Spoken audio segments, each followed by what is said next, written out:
predicted times tonight? Teresa did. Teresa got back. Is she back in the office a little bit? She's back half day this week. I know she's done something else. How's she doing? Until she was just kind of short of breath. She said it's kind of like that Sunday. They told her to take a while. It's her big department one. Yeah. So like, She said it's just, her body's readjusting. is she like tomorrow morning or Thursday morning? She's typically in 8 to 12. She has been since I have to pop in.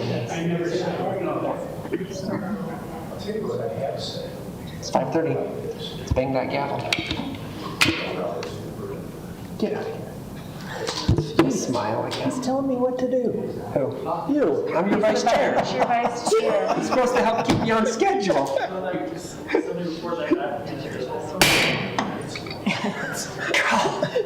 She did it super loud. I know, she does. Good evening. I know. She does. It's loud. Good evening. I'd like to welcome you to the July 15th, 2025 meeting of the Logan Municipal Council. Our opening ceremony, while it says TBD, is our Light and Power Director, Mark Montgomery. As indeed. We'll keep it short and sweet and we'll just go for the Pledge of Allegiance. Would you all please stand?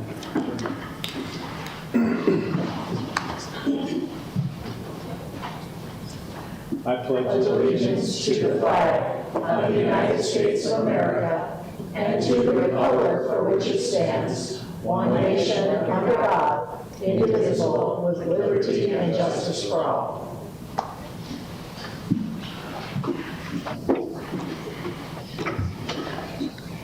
You put a tie on for that, Mark. That was good. Thank you. I did arrange for her. And now on our agenda is the acceptance of the minutes of our last meeting, which was a whole month ago, and the approval of tonight's agenda. And there is one change. On our second public hearing, Sam Odd will not be presenting, but Paul Linhart will. I'll move acceptance of the minutes and approval of the agenda with that adjustment on the agenda. I'll second it.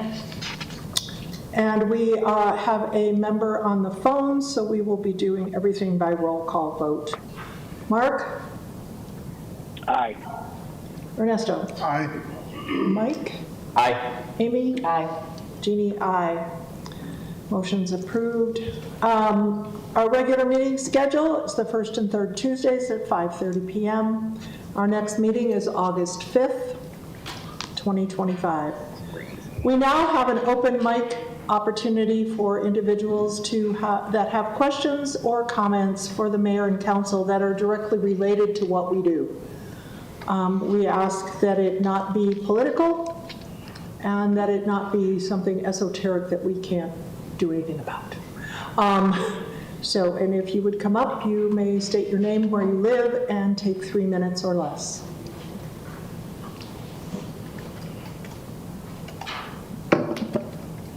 Do I need to turn this? Nope, it works. Just fine. Yeah. Thank you, Madam Chair and Council and Administration. You all know me, but for the press or others, I'm Tom Jensen. I served on this council for 10 years or so, and I am here to share an idea with you. And the idea, I think, is timely. This is now the semi-quincentennial coming up next year. For those that don't understand that, that's 250-year anniversary. I was reading in the paper the other day, and I saw an article by David Zook reminding us that this anniversary is coming up and suggesting that we think of ideas that we might do to celebrate this that might be meaningful. I took that seriously, and I said to myself, what could be lasting? What could change the world in a better place? What could be something that would not cause contention, but would hopefully bring us together? I'm reminded of a trip that I took to Boise a number of years ago. Some of you may have seen this. There's a park near the riverfront down there. It's called the Anne Frank Human Rights Memorial. And in this memorial, you can wander around. It's open 24/7, and it's stone pillars or monuments, and each one is engraved with famous sayings by people that have struggled through some of the misfortunes of life. Martin Luther King, obviously, Abraham Lincoln, Nelson Mandela, others. Anne Frank has quotes there. And I thought of that. We don't need to copy them, but I don't think it would be bad if we did. It inspired me. It made me want to be a better person. As you know, I've tried to be a good citizen. And where was that instilled? My mother read me the books of Lincoln when I was a little child. So anyway, what could we do? The question is, what unites us as Americans? We know the things that divide us, and in the news you hear things, riots and protests and everything back and forth. We don't need to talk too much more about the things that divide us, but what unites us as Americans? Today we are divided. Can we do something that can instill in young people or any of us really, something that says, I'm proud to be an American. We just said the pledge. I think we're proud. I think we're proud here. But in the statistics today, those people who are proud to be an American have dropped from 80 to 60, and it's down. That's a sad thing. What unites us? So I'm out. I'll just ask, where would we put it? It's up to us, to you. When would it happen? I would think that a groundbreaking next year, we can't do it all by next year, but at least we could start something. And how? Certainly a committee of wise people, artists, maybe some theologians, professors, housewives, all kinds of good people could come together so that we, Logan, can have something that unites us. So I'd now like to introduce my good friend Hal Croft. He has another idea. Hello, my name is Hal Croft. This is my first time to come here as a participant. I live in the Hillcrest Elementary School area. When I drive up the highway going past the university, I see a place up on the mountain behind the university, up above the golf course, where we built a water storage tank quite a few years ago.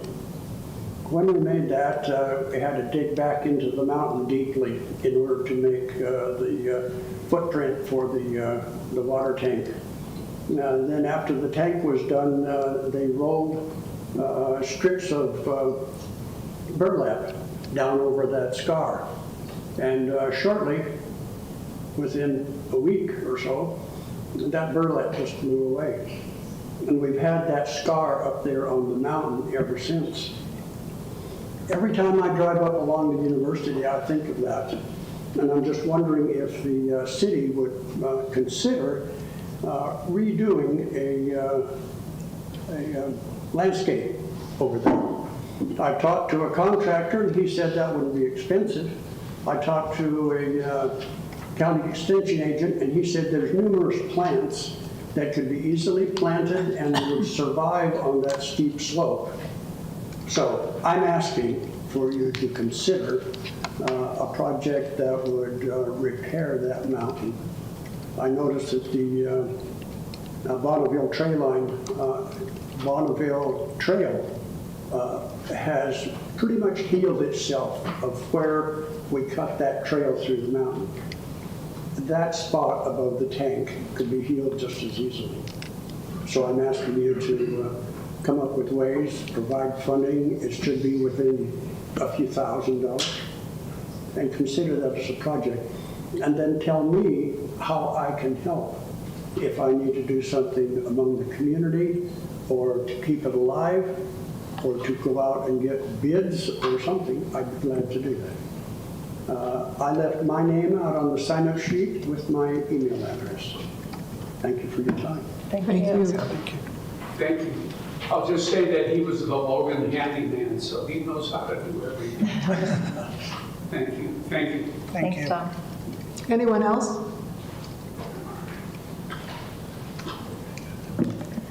Good evening. My name is Talmadge Melvin. I'm resident of Logan and a student at USU.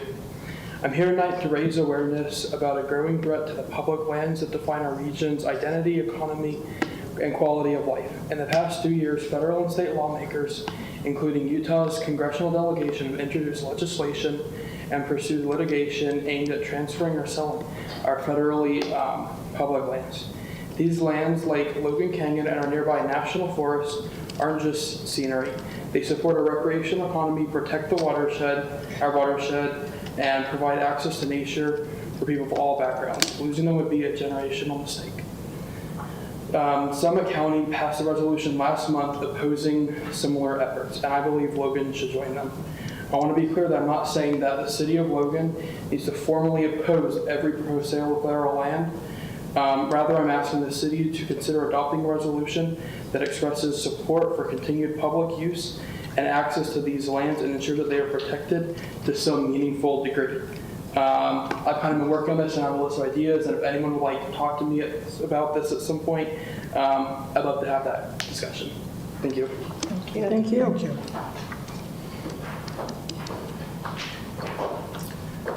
Good evening. I'm Patrick Belmont from Logan. I've been reflecting on the nature of commitments that we make, and that when we commit to doing the right thing and work towards them with integrity, that's when we can really accomplish great things. When we commit to things because they're easier and because we're willing to ignore the consequences for others, it undermines our own dignity, and it destroys the trust that is at the foundation of our society. We have to commit to doing the right things, not just in words, but in deeds, and do the hard work to make it happen. Pope Leo of the Catholic Church recently joined bishops from around the world to issue a call to world leaders to address the climate crisis and denounced what they call false solutions that place profit over the common good. Quote, "The climate crisis is an urgent reality. It is not just a technical problem, it is an existential issue of justice, dignity, and care for our common home." The bishops went on to say that the science is clear regarding the need to limit global warming, and that it is the global south and future generations that are already suffering the consequences. Boldly, and appropriately so, the Catholic bishops said, "We reject false solutions such as green capitalism, extractivism, and the commodification of nature, which perpetuate exploitation and injustice." The document also featured a call to action, calling on world leaders to, quote, "put the common good above profit and fulfill the Paris Agreement." That's something that unfortunately Logan can no longer do. Just committing to the first 30 megawatts of fossil fuels on December 3rd eliminated that possibility for our city to make good on that commitment.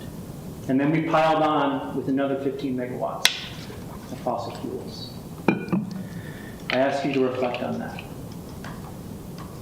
I'd like to end with just a brief moment of silence for those who died in the Texas flood, especially the children who died at Camp Mystic, which reportedly had petitioned to be removed from FEMA's flood risk map, presumably to lower their insurance. Despite the fact that the data showed flood risk getting worse due to human-caused climate change. Just a brief moment of silence.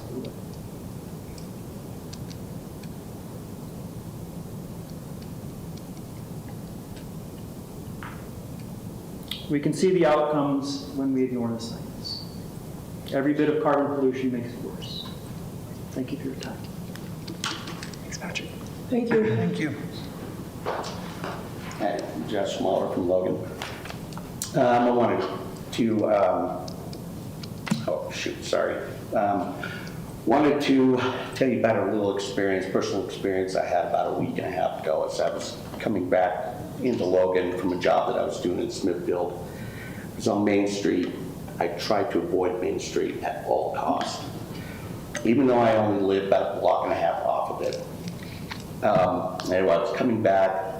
I can't remember. It wasn't before rush hour. Anyway, traffic's congested. You know, there's cars, you know, backed up for a block. Anyway, this motorcyclist comes splitting lane, doing what she does to be able to, to stay safe. Anyway, a vehicle decides to hang a left right there to get into the library. And of course, there's a lot of really polite motorists that try to allow people to turn left off Main Street, which is nice. But they didn't see this motorcyclist. This motorcyclist hit the front of the car and she did a flip. Came down pretty hard. I gotta say, that was surreal. That was absolutely surreal. Now, I've watched videos of this happening. I got a lot of friends that are motorcyclists, but until you actually see it, you don't know the impact that it has on it. And honestly, there really wasn't any fault in this happening on either side. Really, what it was about was congestion and people just trying to move along. The congestion on Main Street is, even with splitting lanes, is still dangerous for motorcyclists. So I just want everybody to keep an eye out for your motorcyclists. Thank you. Josh. Thanks, Josh. Is there anyone else who wishes to speak?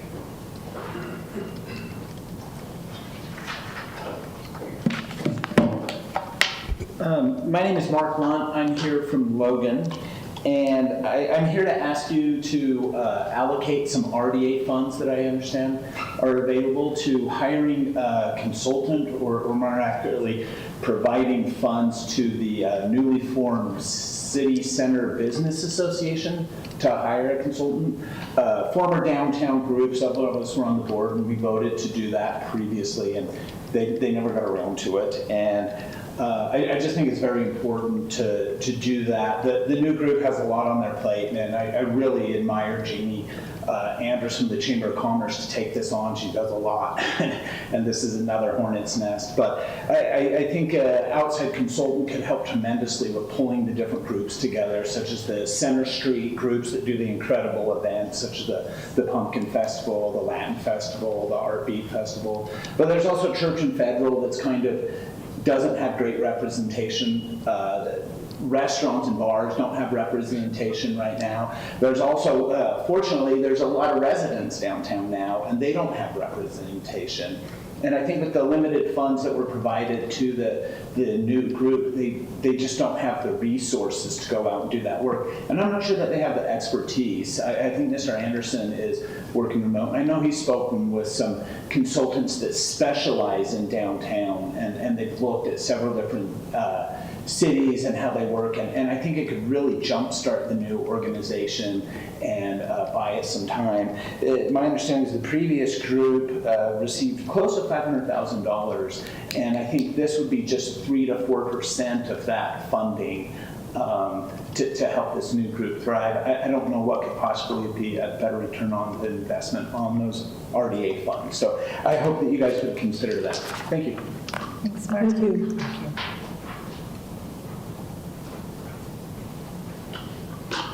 I'm Leila Schultz, a resident of Logan. I've lived on Canyon Road for 53 years now, and I am part of the group that's been very concerned about the planning for the water pipe. I know it's going to happen.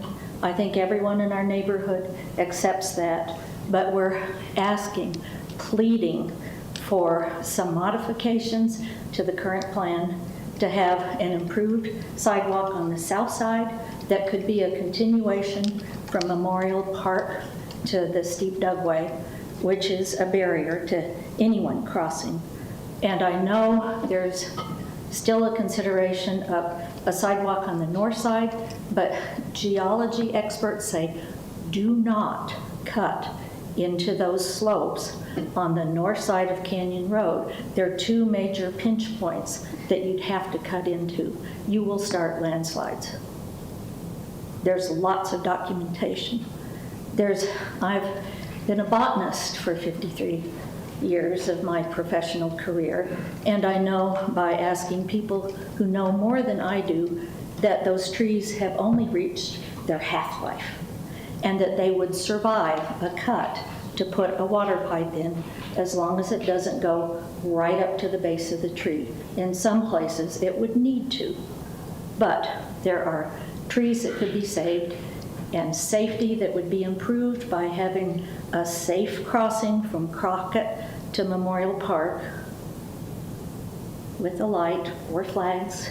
We want people to be safe. We want that sidewalk to be safer. We really care about the neighborhood. And people come up to me and say, those trees look awfully healthy. Who's saying they're sick and dying? Well, I've passed my half-life, but those trees haven't. That's all I need to say. Mark Anderson has agreed to meet with Matt Vance and Dan Adams with JUB. We know there can be improvements to this current plan, and we beg the council to support it. Thank you. Thank you. Is there anyone else? How you folks doing? Your name, please, and where you live? Brian Godfrey, 381 North, 400 East.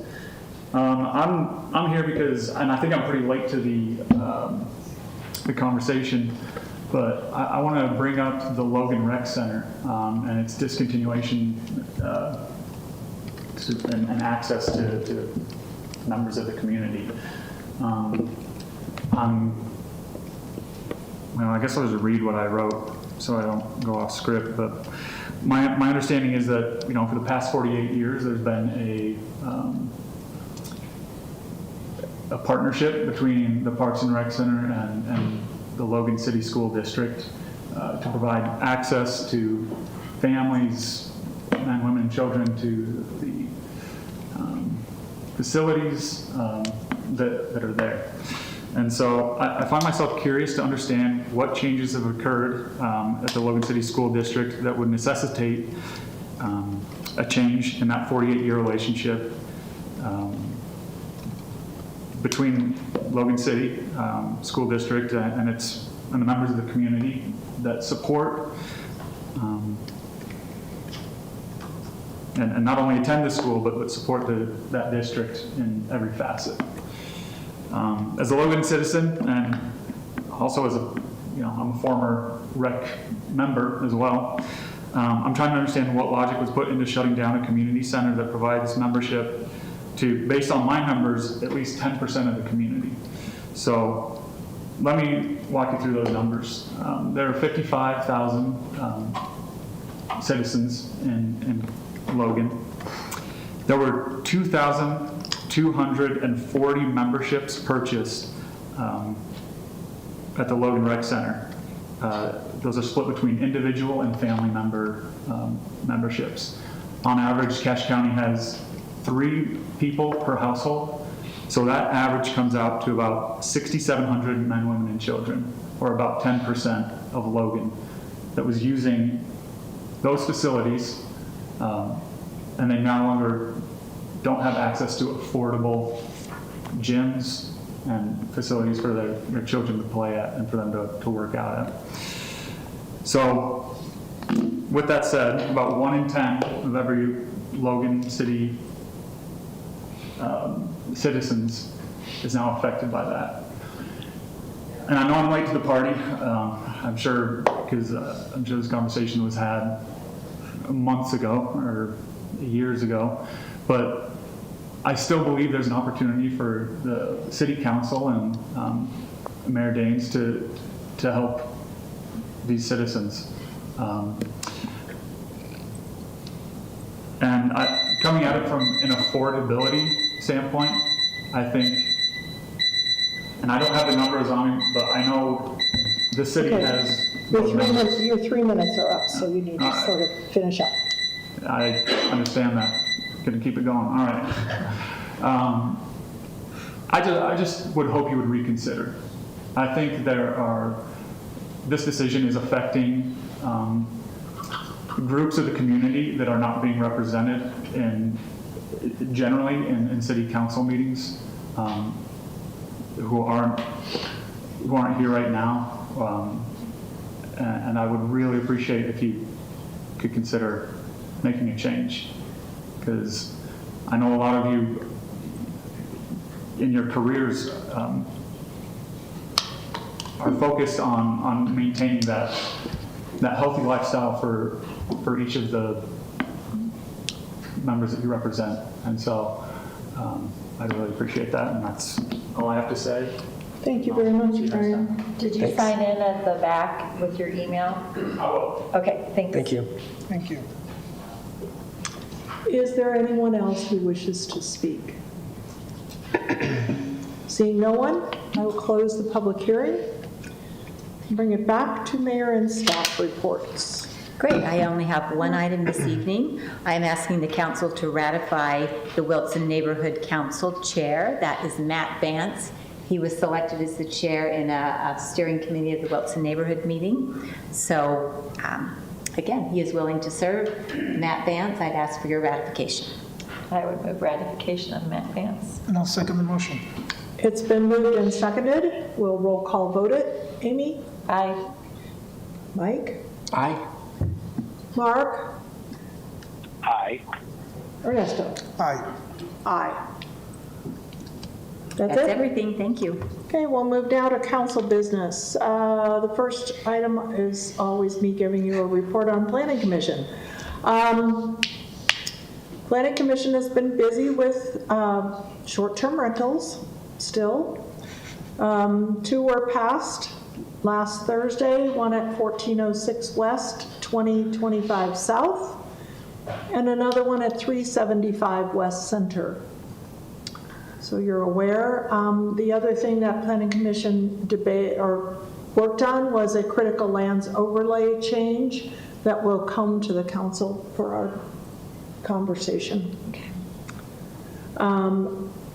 And now we have board and committee reports. And since I've already been talking, I'm going to let Mark go first. Sounds good.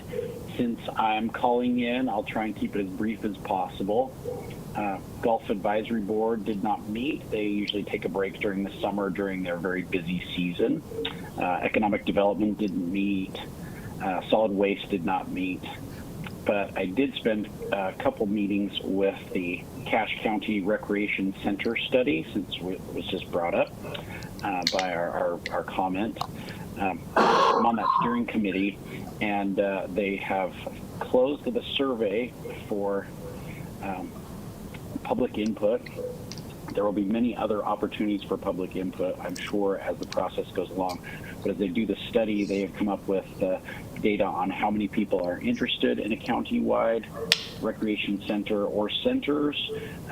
What was interesting to me in the data that they provided is that the most responses were from number 1, Logan City, and from North Logan City. And some of the responses were very enthusiastic, and about 70% of those who participated in the survey really wanted a recreation center. So it'll be interesting to see how much more data they can collect and how much further that study's going to go before they start releasing more information to the public. But that's probably what I can share for right now. Also, I'm on the steering committee for the Logan City General Plan, and that plan is moving forward. There's lots of great information that's been collected so far from our citizens and from our city staff, and they're moving on to phase 2 of that plan. And I think that's probably all that I'm going to share for right now, Jeannie. Thank you. I participated in the water board meeting, and it's been kind of fun. We've been going on little field trips, and the last field trip was to DeWitt Springs, which is an amazing resource for this community, just an amazing resource. And that's, the water is, you can see clear to the bottom of the water that's running on the, going back out into the river. It's as clean as could be.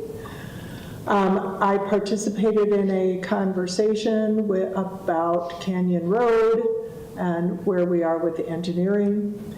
The University of Utah invited us to come to lunch, and several of us went to lunch with them. A lot of their athletic and their higher end individuals, and the president of the University of Utah was there, and they just were out on a sort of getting to know you tour. And so that was really a good lunch and really an interesting event. I too participated in the general plan visioning session.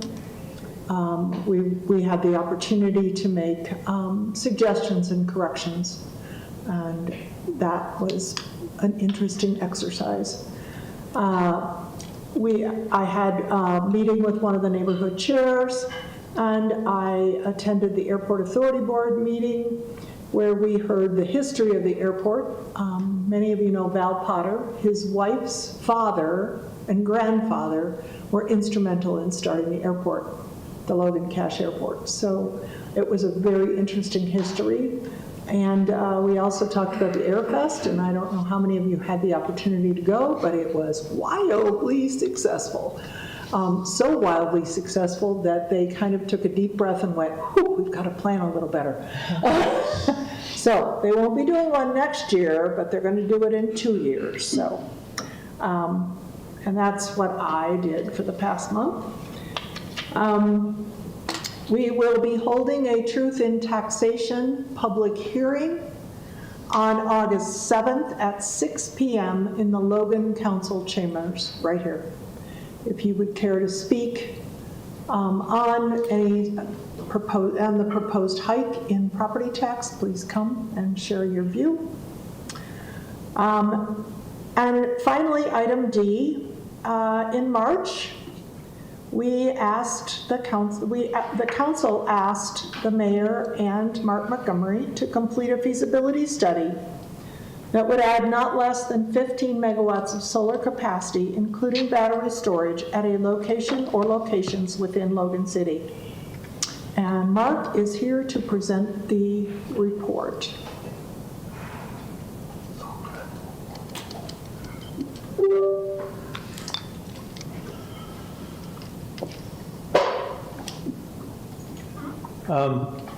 I wanted to start out at the mayor's suggestion, kind of talking about where we've come from and where we're going to a little bit.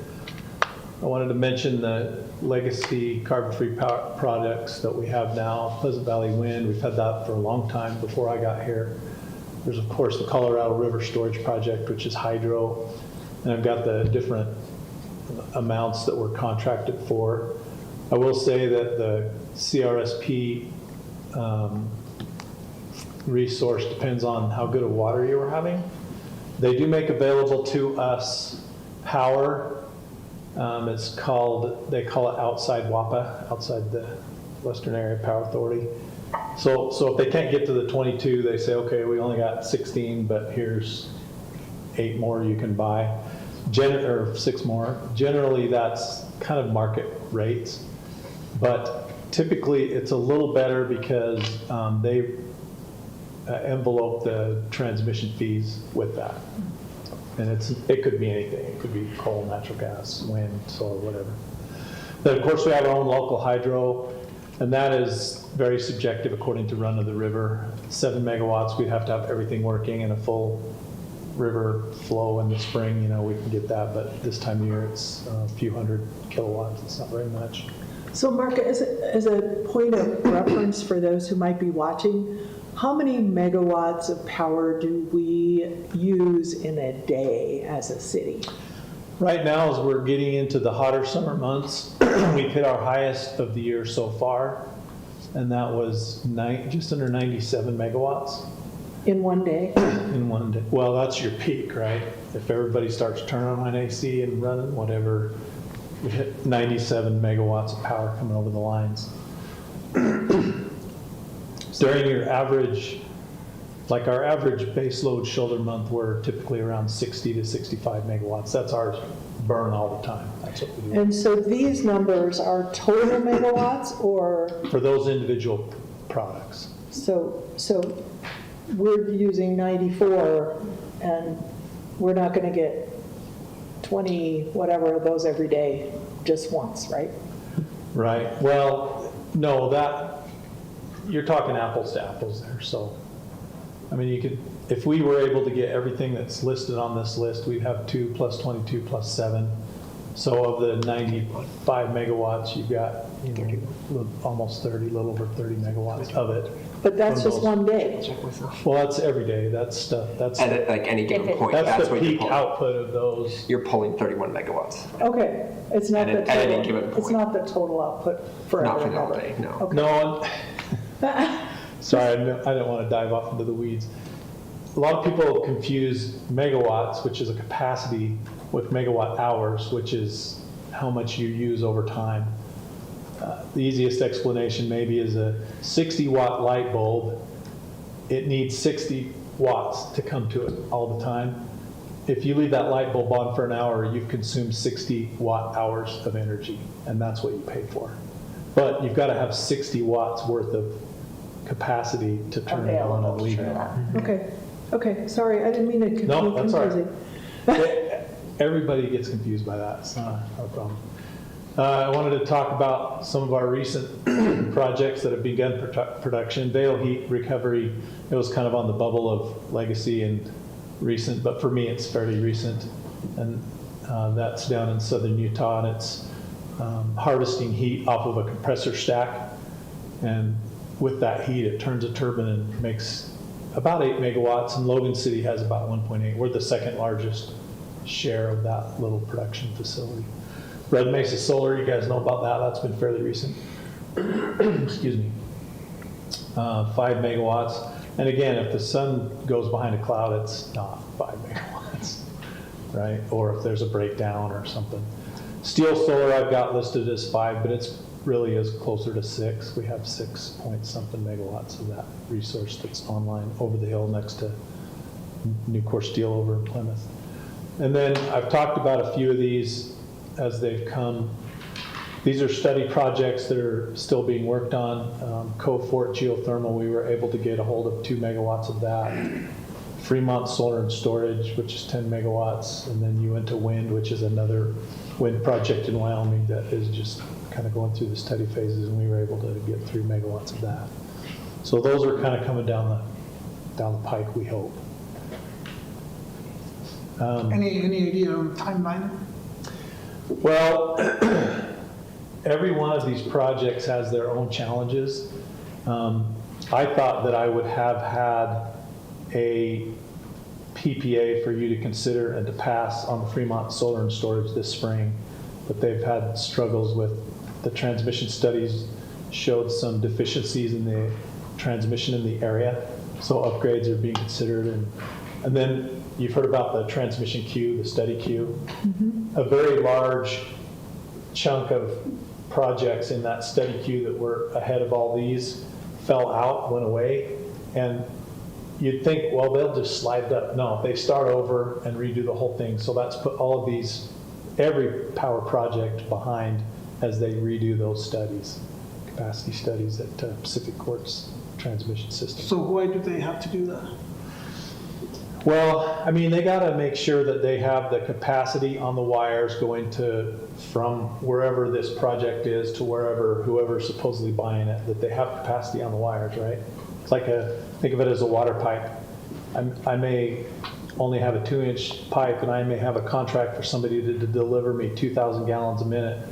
Well, the pipe ain't going to get it there. It doesn't matter if I pay for it or not. Sorry, let me rephrase my question.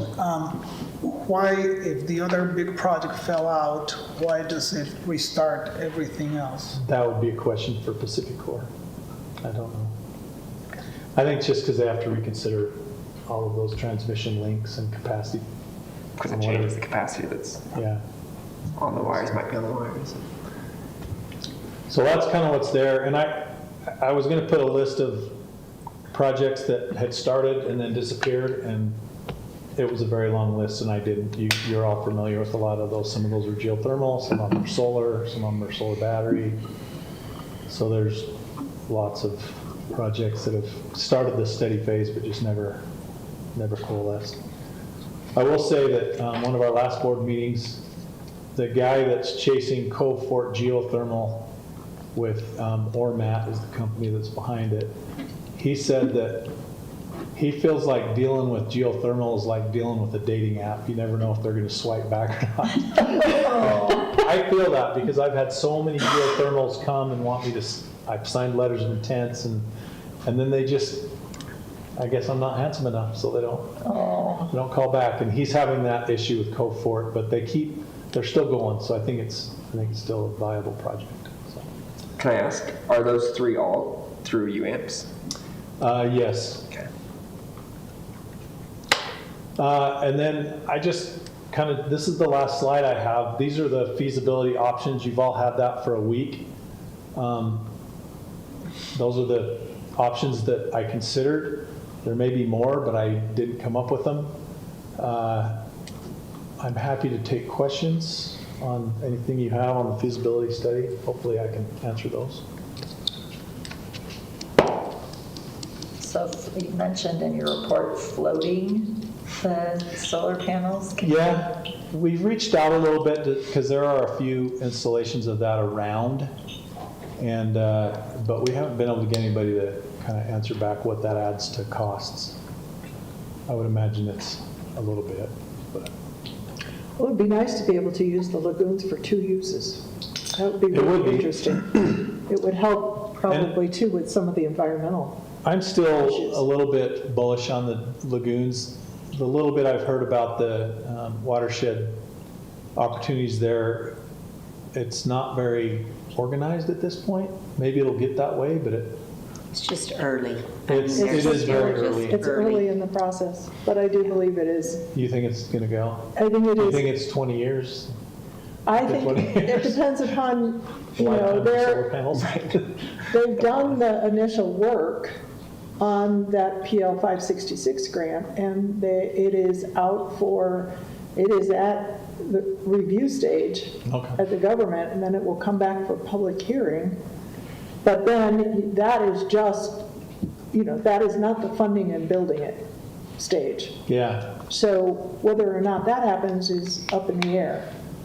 So one of the things at least to me, came clear as I did the feasibility study and wrote that report was that really all of the above is kind of what we're looking for, right? We're going to take those opportunities when and where they come.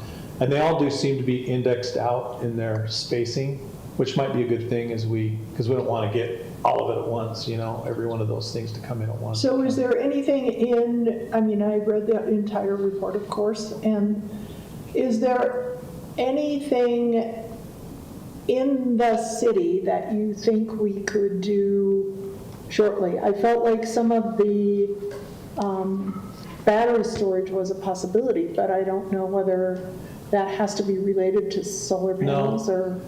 You can charge those on grid with, cheaper power. What comes to mind is during the day when solar's ramping up and really strong and prices are cheap, you can charge it, but batteries are probably the most immediate thing that is available to us.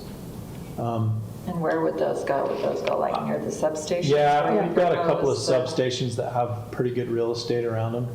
Substation 7, which is up near the new generation plant, has quite a bit of ground. And then That's on 18th. The one on 18th South, where we were going to put the gas plant, is got quite a bit of room there. So we've got room and capacity in those substations to handle that energy. So that might be a first step? Maybe. And is that, tell me, because I'm ignorant, what does it look like to have battery storage there? Is it a big building? Is it? They are typically in your storage containers that you see, that kind of get built in those things. Like what looks like a shipping container, like a shipping semi. container? Like a semi-container? Yeah, like a semi-sized shipping container. So one of the large ones would store about how much? I'm not sure on that. Don't they give you about 4 additional hours? Yeah, typically you've got 4 hours of storage and kind of the current technology. But is that a whole? 4 hours at how many megawatts? So to add, No, but is that a whole storage, like a? Shipping backup- oh yeah, for sure. It would be, One battery? it would be many storage Multiple units. cells probably within. Yeah. Like, I don't I think don't we'd know. have space for 10 I'm sure megawatts. it is multiple cells in Multiple there. We don't have space for 10 I don't megawatts. think so. I think they How take many, quite a how many bit. double A's does your Tesla have on it? Couple of megawatts maybe, Okay. At each location or total? probably total. But I'm speaking off the cuff. I Okay. would want to know about that more further. The only hard part about batteries is the cost, right? Because it's not a generation, right? So you're still buying paying the for power to power. charge them. You're still buying the power. Right. Now you've added the cost of putting a battery in as well. Right. But you have to do the cost analysis on it to think, well, if I'm buying this really cheap power in the middle of the day when solar's strong, and then I can discharge it during the peak hours in the evening, how quickly does that pay for itself? And you can, those cost analyses can be done. But again, what we could do locally, the number of hours we would get solar is very different than what if we were down, like the Red Mesa, which is down in southern Utah, Arizona, where's that one? Correct me if I'm wrong, we do or we do not have to go through transmission studies if we do behind the meter solar. You don't have to do transmission studies, but Rocky Mountain You Power still have to requires pay. feasibility studies, Okay. which is not quite as onerous to get through as a transmission. Like a year Cluster long? Or how long is the cycle for that probably? Oh, I wouldn't say more than 3 or 4 months. Okay.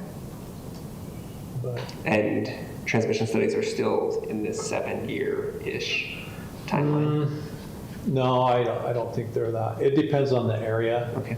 Like for some of these other projects that we're in the study stage with, these here, those have, like I say, they went through in maybe under 2 years, but then that transmission queue got flipped upside down because of that other larger project falling out. So they were kind of on their way through, but honestly, the studies don't take so long. And you've heard all this, the difficulty is the transmission capacity that's available to transport that But that energy.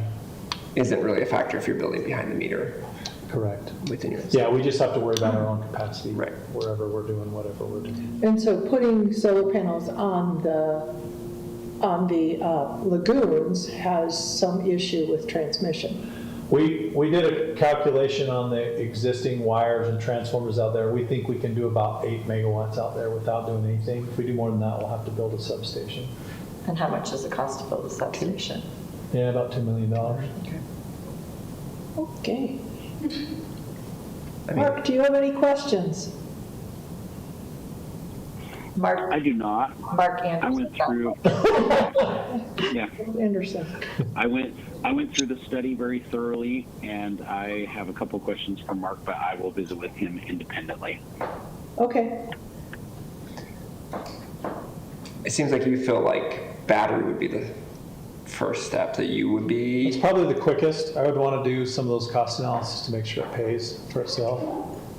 Quickest and most valuable, that's probably not the right term, most effective to our city? Or do you feel like the solar and then adding battery later? Because I know the batteries tend to be the more expensive part Yeah. of the whole system. I mean, But the nice barring thing, any large, so the difficulty we have in the city is we have some fairly large chunks of land that are owned by the city. In fact, we talked about one this morning in our executive meeting, but it is nowhere near any transmission lines or anything. So we would have to get right of ways and build transmission.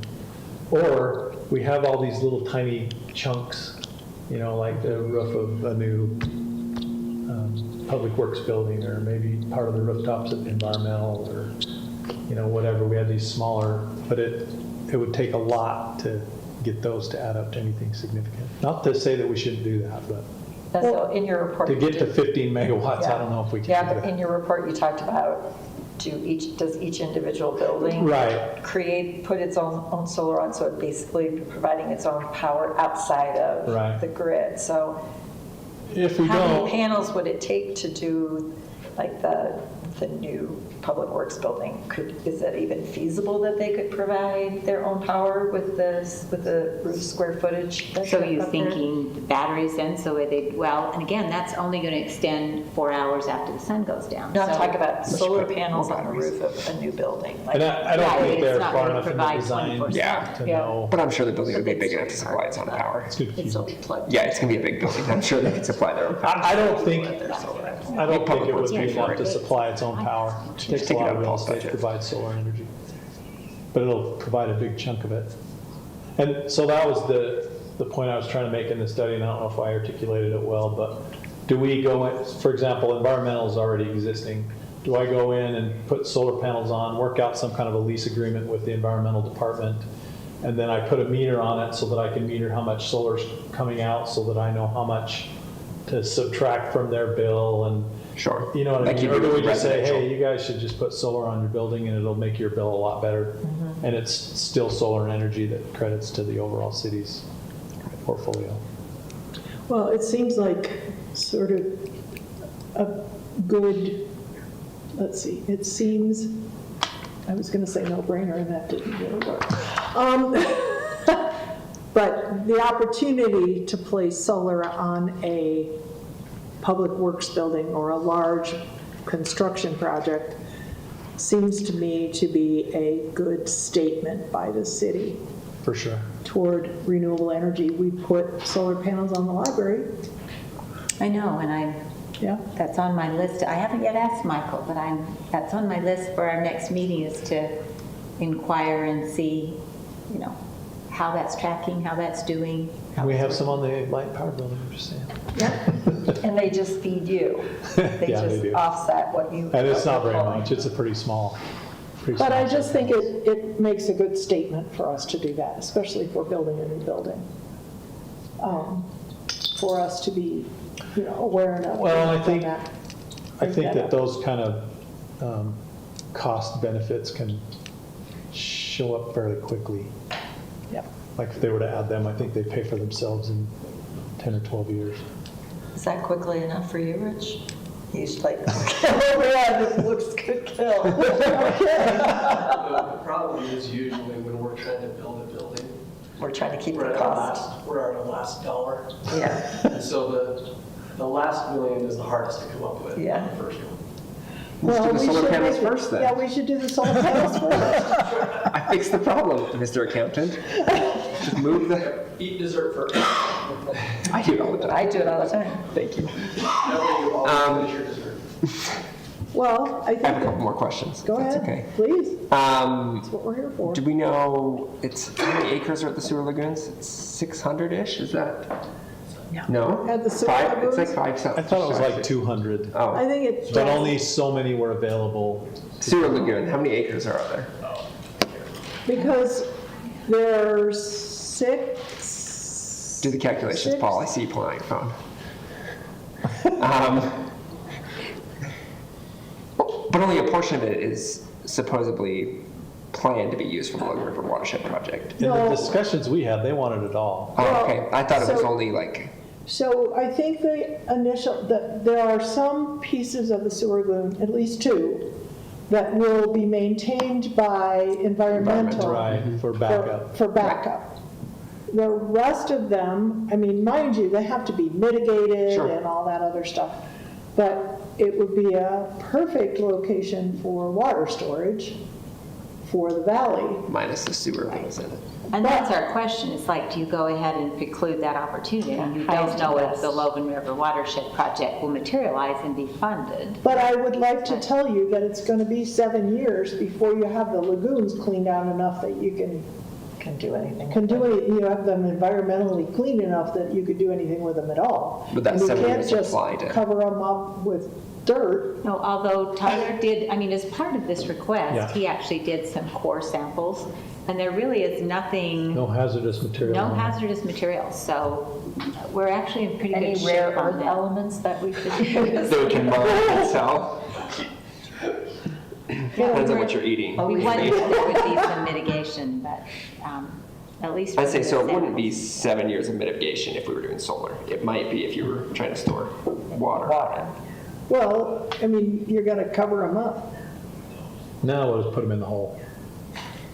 Well, The again, proposal was to cover them up to and make it mitigate flat and to land. level it, yeah. Sure. But then that precludes, or do you go back to the Logan River Watershed Project and say, well, if you consolidate, how much do you really need? Could you do it in a smaller area? But, all of those dig are deeper and theoretical smaller. questions Yeah. at this point.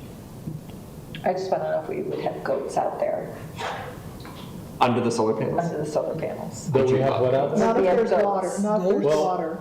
I know the guy that tends the goats, but I'm not sure. Or But one of the guys, I should say. I don't, my personal opinion is that if we can use the lagoons for 2 uses that help this valley, we should do it. Again, it just again, Just the increases floating cost. panels are logistically feasible. They have been done. Yeah. The cost, we haven't dived into, there was one city in Florida that had put out an RFP to do that on their lagoons, and Emily made multiple calls to that city and the engineers and just trying to get a little more information. We don't know if they ever moved ahead. They never returned calls. So we don't have anything. Go knock on the door. I think we could say Emily just didn't try hard enough. It's Go knock on the the door. dating app, I'm kidding. right? She tried really They hard. keep swiping left or right, whatever. So for a Whichever way you price, with engineering, for a price, about anything is doable. Possible, yeah. Well, I know, but Paul can build anything we want him to. I also do think that we heard loudly and clearly that we need to make some sort of a statement and be moving in a positive direction towards more renewables. And so I think that if we can do anything, and even if it starts with battery storage, I think we should commit to doing that and commit to doing the first $1 million of solar panels on the new Public Works building. And as part of this exploration over the last several months, I actually called the governor's energy advisor. As you know, the governor has sort of put together this plan. He has some of the other Western governors on board. And it's, they're trying to work on all sorts of things, and everything from coal, which I'm not supportive of, to nuclear, which I am. How fast will that carbon-free resource be developed? Because frankly, I think that is our opportunity because it's baseload. Will that, at first we were hearing 20 years, now we're hearing maybe 10 years. We don't know. Nothing's been permitted yet. There's no, at least in this country, there's no prototype. The back of the truck concept?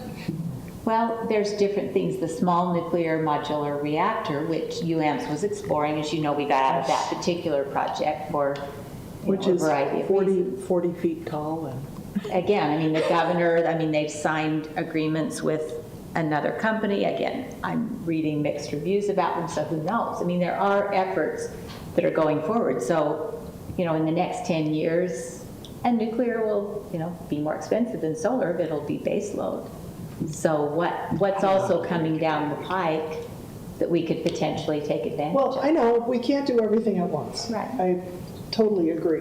But I feel like we have to do something. We have to commit to something, whether or not it's So on that, on See, and I have a couple topic, questions still.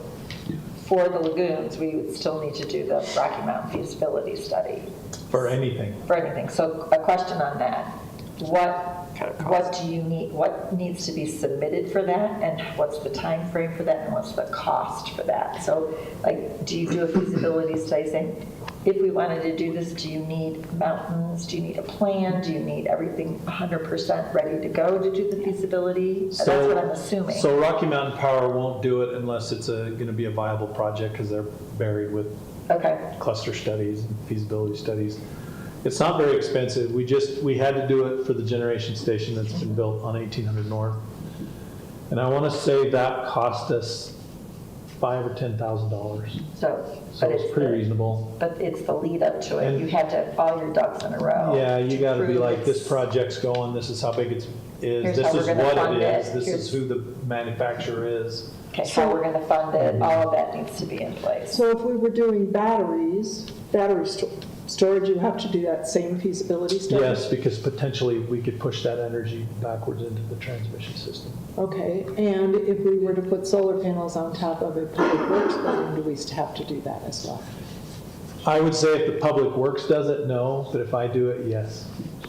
So if they do it for their, if a city building does it for its own use, we would not need to go But through they're that. pushing it back into the grid. It's not the utilities energy, so to speak. Well, the other thing that we looked into as part of this study, and it was just mentioned, is, there is this huge company, Enel, that does these industrial scale solar installations all over the world. I mean, they have a US division, and they are pursuing potentially doing one in Cache Valley. They came and gave a presentation to RESAB. We followed up with them. They have leased land. Is this all the western range? This is the one that the county council just. Well, Yeah. it's not on the mountains. Right, so Just out in the the fields, county just in planning farmlands. commission is studying, because currently they don't have language that permits it. So Emily and I and Mark actually went to a recent meeting, a joint meeting of the Cache County Council and the Cache County Planning Commission to discuss this. And, there were some concerns. I had hoped it might be further along in terms of the language, but ultimately the county council did direct planning staff to continue to develop the language and the wording. Again, we spoke with the representative from Enel after and said, well, were you kind of discouraged by this? Because there were some concerns and there's no guarantee it would be permitted. He said, we tend to face this with, most projects, and we work through it. So again, is that a better option to, watch that? I mean, someone who does this all the time and would be interested in selling us, 30 megawatts, 10 megawatts, 50, whatever we decided. Again, we haven't discussed prices or anything, but they have, and that was one question the Cache County Council asked, is any of this energy, going to be used and consumed in Cache Valley? So I think it would be to their advantage to have us as a customer. I mean, if the price is right, obviously, if it works out. So again, I still think that is a good option to have in our back pocket. It may not happen immediately, but neither are the projects we would do behind the meter. So instead of us doing an RFP and starting from scratch, do we try and just be a little patient to see if this develops and, use that as the solar resource? Again, it's still going to be in Cache Valley, so it has some of the, or do you look at UAMPS and do another solar project in southern Utah where you get a lot more mileage out of it from the sunshine? So those are some of the challenges that it's like, yes, we would like more solar. Again, I think this Enel is planning for storage, which I think is important. But so those are some other options that we can pursue as well.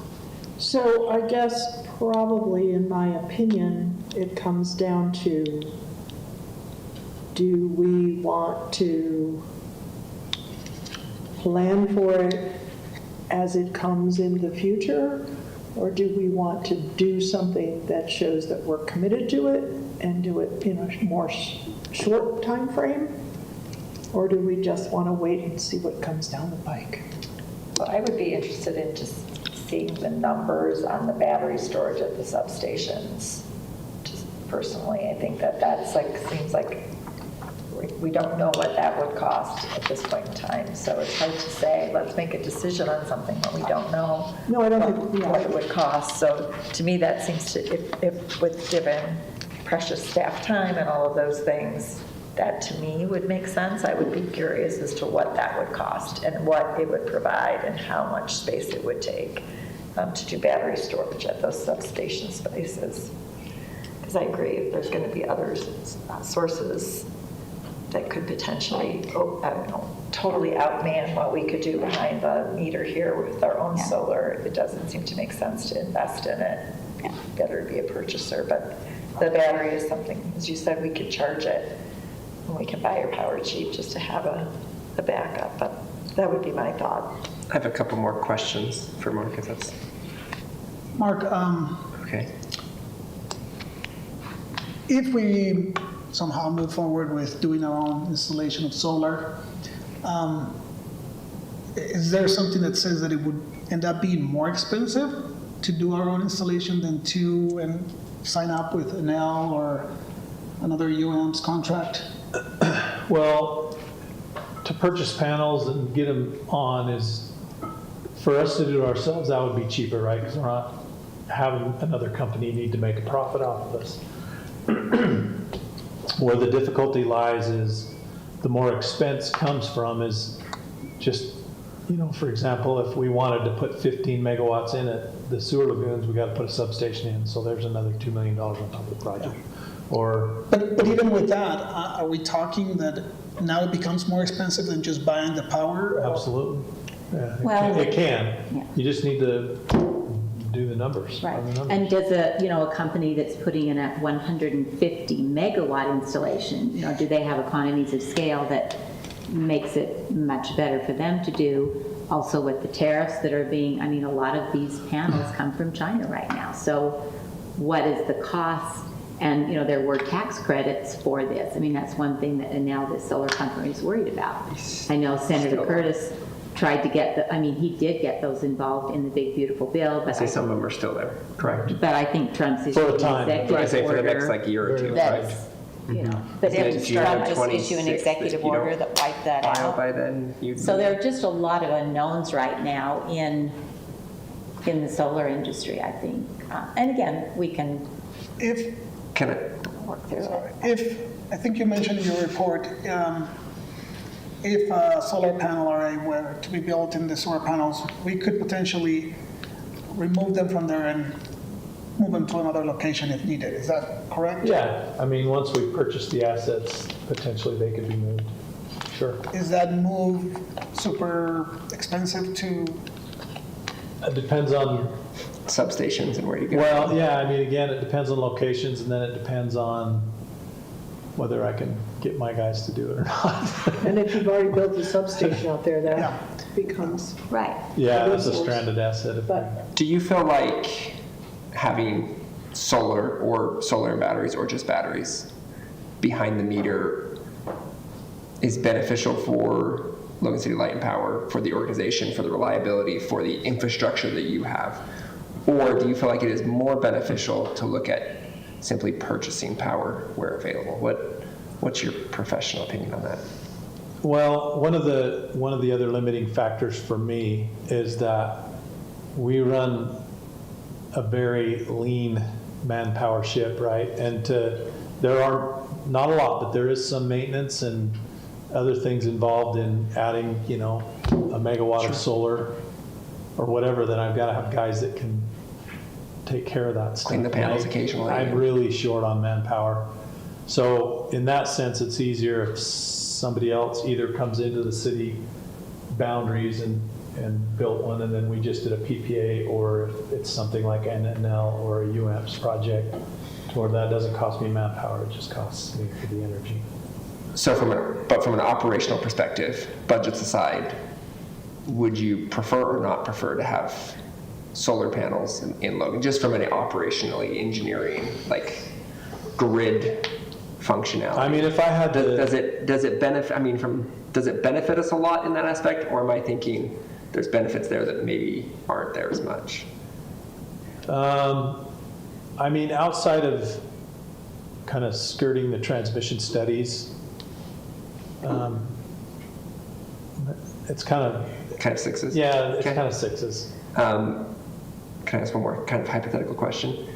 I feel like it's, and I've not been involved for a very long time, right? But I feel like it's common that we're trying to get as much power as we can, and it's hard to find projects that are providing as much power as we want. Obviously, we can buy in the open market, but that's volatile, and we prefer not to, right?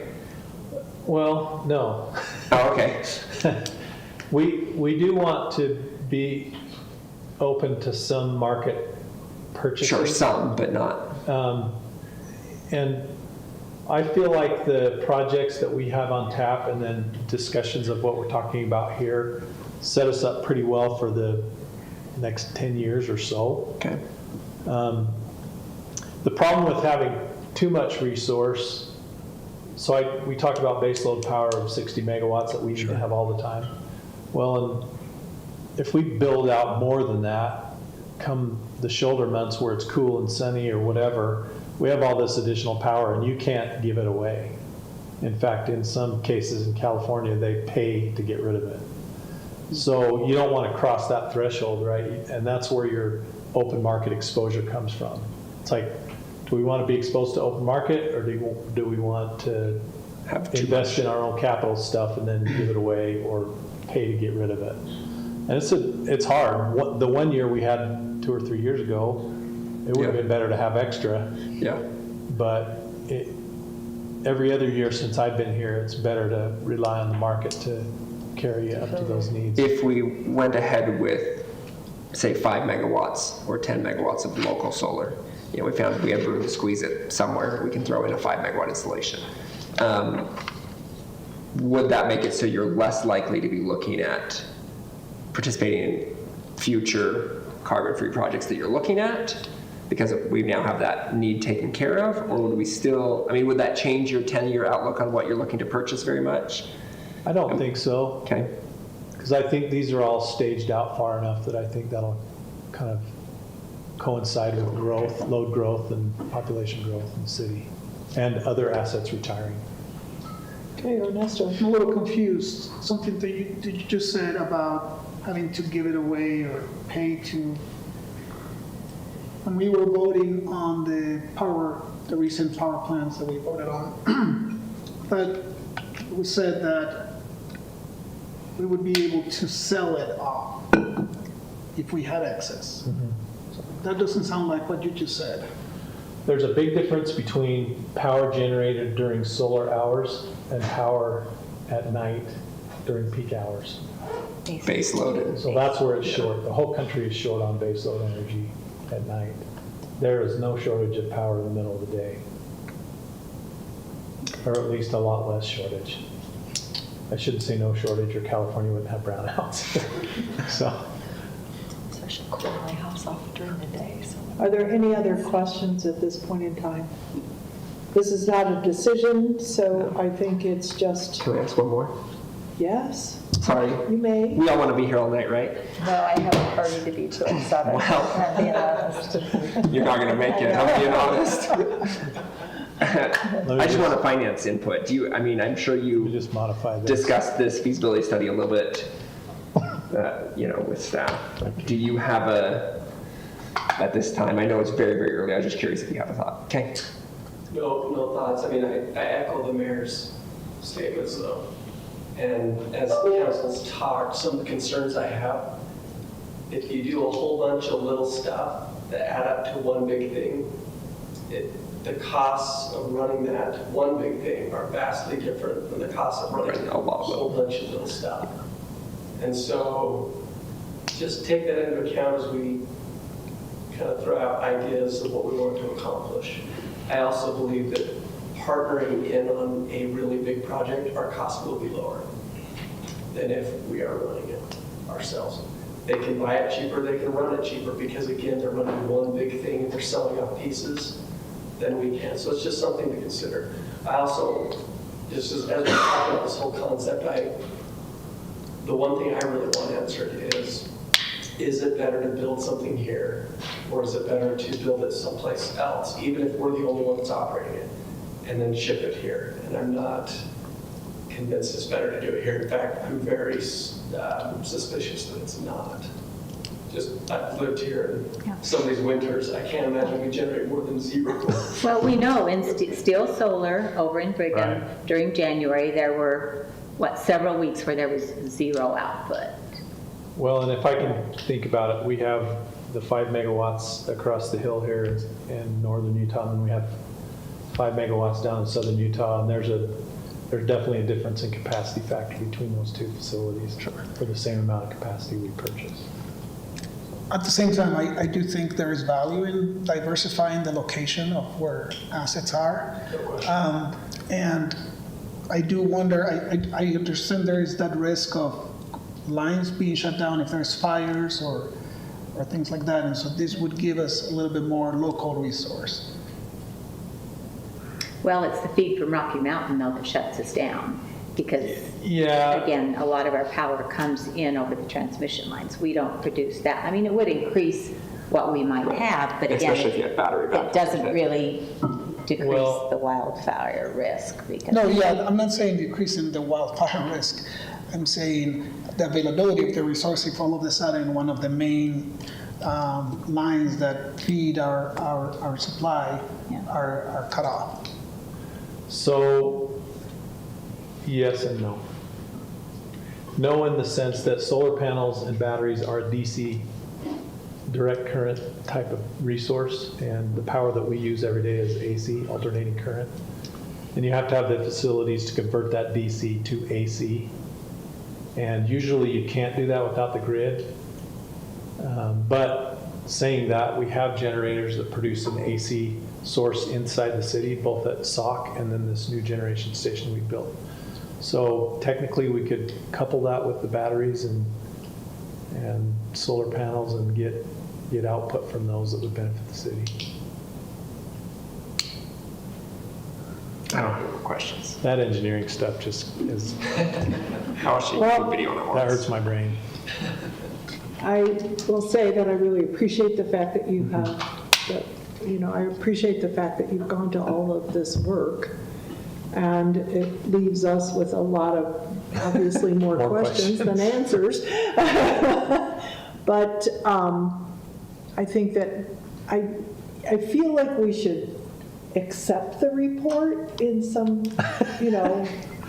like official way. Mark, thank you. We reject this report. To swipe right or to swipe left? Or Can I swipe up, close the app, down? and move on to the next one? I feel like Please we do. should officially accept the report. There's no action item, there's nothing to take action on, and then we can give them the thumbs up. Can I make a motion to thumbs up Mark and Light and Power? But I don't know that we can act on it without that being on the agenda, so. Okay. It's your first motion for a thumbs up you've ever had. Motion to emoji. We can't Emoji. act on it, it is on the agenda. It is But on it's- the agenda, but not as But an it doesn't have action an item. action. But- Well, it's under action items. But is accepting not. an action? Yes, you I could guess give it is. a head nod that you appreciate it. Yeah, a head nod that we appreciate. Here we go. I'll take what I can get. That must be all you're gonna get, according to Craig. But sincerely, thank you, Mark. I know a lot of time. Is this Thank going to be you. shared with RESAB at their Yes, at I'll their I'll next post it meeting? on the website. Okay. And anybody can look at it. And have Emily distribute it to RESAB. Yeah. They're And, meeting we may this get some other Friday. comments back as well. Do we have it on the agenda? Miss- It's a subcommittee meeting, so we only have one thing that we can. Perfect. Let's add So, it. thank you very I'll be much, back. Mark. Thanks, Emily. I Thanks, know Mark. you'll be back. And we will move now, finally, to our action items. I knew that 6. And poor Michael didn't know that being first on the action item agenda would mean he'd be an hour and a half later. But 30 minutes. All right, so make this a bit more readable. So just as a reminder, we workshopped at the last meeting. The vast majority of this is a kind of a refining language in our fee structure, eliminating redundancies, and then we did add in our makerspace supplies that we'll be charging for in our meeting rooms, which we already had, just were not part of this document. One clarification that was requested last time, I did add the highlighted that the meeting room charges are for commercial use in that. And there was one other outstanding question that I did do some basic research on, and my answer at the moment is the caramel cashew ice cream. It's currently my favorite. Good. So, You finally anyways, I made don't it know if back. that's a controversial choice, but I'm impressed. I like cashews. Give this guy a raise. So I did have a couple of questions. Sure. One, on the interlibrary loan, lost, not item or not returned. Is there any, we already had, we had the $5 plus what the library, any library would charge. Is there any value in having a fee that helps reimburse our staff for the time that it takes to manage this? Not really to speak of. This was at the request of my person who runs ILL, and Okay. she was just like adding that fee did no real service. There's not a lot of work involved in recovering that. It's more sending a bill than anything else. And my only other question was, are we charging enough if we send it to collections? $10 doesn't sound like a lot. That is the number that existed, and I did not question that any further. I have been trying to figure out, does collections even do us any good or anything like that? I don't know what our return rate is, but that was not something I considered in updating this. Okay. So if you find out it makes a difference, you'll just come back. Sure, yeah. Okay, thank you.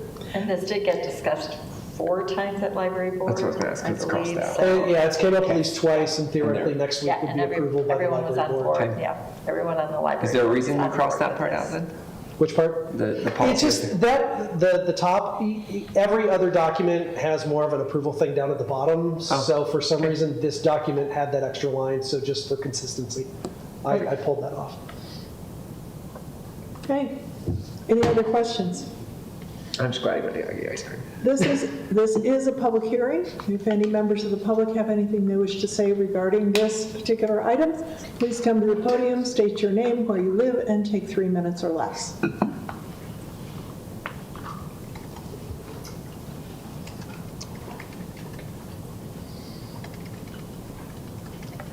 Hello, Dr. Gail Yost. I'm interested in why you decided to just divide some of these things from just 10 cents per day to other. Aren't some of those realia worth more than 10 cents a day? Music CDs worth more than 10 cents a day. I've loaned things out to my friends. And you don't get back. Getting it back. I've loaned whole sets of series of books, and I don't get them all back. So this document as it is, really there aren't any significant changes in the amount. So when I came in as the director, all those things were 10 cents, and I just kind of compressed them into library items. There is a discussion that's being had in the library world of whether or not fines work at all, period. And a lot of libraries around the country have gone fine-free. That is not what I am advocating in this document. Maybe in the future, but more often than not, it's shown that fines don't necessarily do any good at any amount. Now, when you do get to a point where once the fines have maxed out and you have not returned it, we are charging you for the item. So if you ultimately do not return it, you are responsible for the cost of the item beyond the 10 cents a day. I volunteered at the library a lot, and I've been on the Friends of the Logan Library for a long time. I don't think I paid my dues this year, but my husband had surgery and I had a head injury. That everything went out of the head. But I love the library. I could live there if you let people have food there. I just think that some of the items might be worth more than 10 cents per day because they would be hard to replace. Especially certain CDs or certain realia, they would be very hard to replace. Books are not as difficult to replace, thank goodness. I can go to Amazon if I need to replace a book. But for most things like DVDs and CDs, they are hard to replace unless you can go to Amazon, but you can't always find what you want. And that's what I'm thinking of, that you might want to just sort out which of these items would you really want to loan out and only get 10 cents per day if they're late. That's my master's degree is in resources. Thank you, Gail. Same price as Ernesto. Thank you. So, thank you. Well, I believe that this is a good starting point, in my opinion, and I would hope that Michael will evaluate it and come back if he has a change, if he feels it's worth a change, because evidently this has been working for a while. So,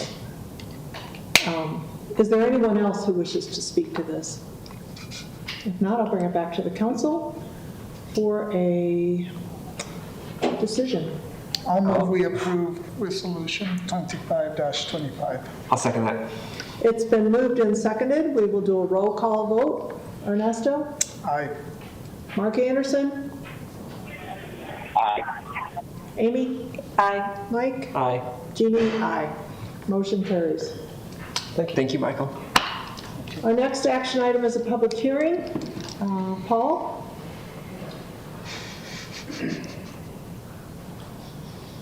Looking good, Sam. Thank you. I will never look as good as Sam. Oh, come on. Yes, you will. Good evening. Good to be here with you. Thanks for coming. You bet. What we're doing tonight is discussing applications to the 2025 COG funding cycle. Got a little bit of information on it here, why we're doing this. The Cache County Council of Governments, shortened to COG, provides transportation funding through a 0.25% countywide sales tax. It is administered through the Cache County Council. This year, there's approximately $17 million available in funding countywide. And now why that dollar value is much higher than previous years is they're doing a 2-year funding cycle now, and this is the first year of that, so it's roughly double what it usually is. To apply and receive those funds, you have to follow the Transportation Fund Program Manual. That is, just gives the instructions on how to do it. One of those requirements is to hold a public hearing specific to your application. They don't want it bottled up in a budget process or other things like that, so we're holding that public hearing tonight. 3 topics we'll address for the project is the general concept, the estimated cost, and our obligation financially if we do get the funding. The 2 projects we'll talk about, the first one is at 400 North and 600 West, improvements to both of those corridors adjacent to that intersection. There will be intersection upgrades and corridor improvements along there. A new railroad crossing going west from 600 West on 400 North. The estimated preliminary cost of that is about $11 million, and that's including right-of-way purchases, railroad costs, just all-inclusive. The actual construction would be less than that, but that's all-inclusive.